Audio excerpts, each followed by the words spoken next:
Beaucoup d'entre vous connaissent la Nissan Skyline GT-R et pourtant vous ne l'avez jamais vue sur nos routes. Et pour cause, elle n'est pas homologuée en France.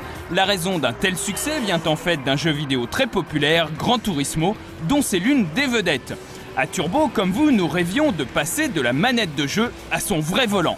Pour cela, nous avons fait appel au seul propriétaire connu dans ce pays de cette bombe nippone, un passionné de course d'accélération qui vient d'en acquérir une pour la transformer en véritable dragster et qui nous l'a gentiment confiée avant de la modifier.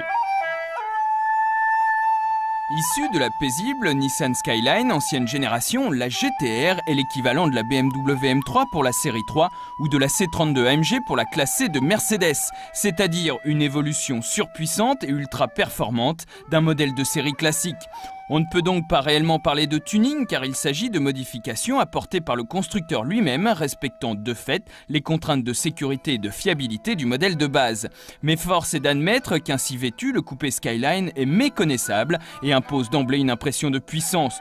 Bouclier proéminent, aileron surdimensionné, feu retravaillé, elle affiche avec agressivité ses prétentions. Difficile de rester insensible quand on croise son regard. À l'intérieur, c'est le même traitement, des sièges baquets ultra sportifs, une boîte 6 vitesses et malgré cela, on est surpris de constater que les deux petites places à l'arrière ont été conservées. Plus étonnant reste concentré sur l'écran couleur qui trône sur le tableau de bord et qui n'intègre pas un système de navigation, mais l'ordinateur de bord le plus complet qu'il nous ait été permis de voir dans une voiture de série.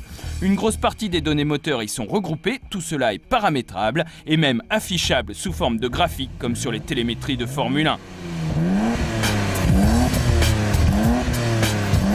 Sous le capot de cet animal sauvage, un 6 cylindres en ligne 2,6 litres de cylindrée pour une puissance plafonnée à 276 chevaux, car au Japon, au-delà de cette limite, la fiscalité est beaucoup plus lourde, ce qui explique que nombre de sportives made in Japan s'en contentent.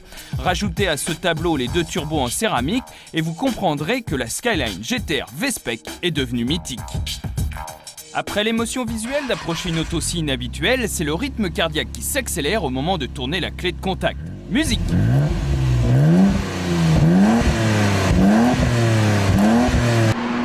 Le son rauque qui accompagne ce geste provient d'une ligne d'échappement libérée et de la puissance du 6 cylindres qui a été porté des 276 chevaux d'origine à près de 400 chevaux par ses anciens propriétaires.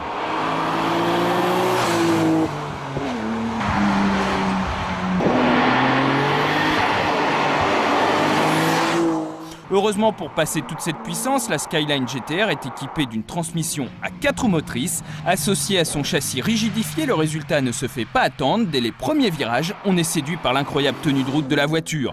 Et même si la conduite à droite ne nous facilite pas la tâche, le souffle violent des deux turbos vous transporte au paradis et efface le poids conséquent de l'engin. Au final, on regrette que Nissan n'ait jamais décidé de la diffuser hors du Japon et de l'Angleterre, car elle n'aurait pas manqué d'attirer nombre d'amateurs. On s'en consolera, manette en main.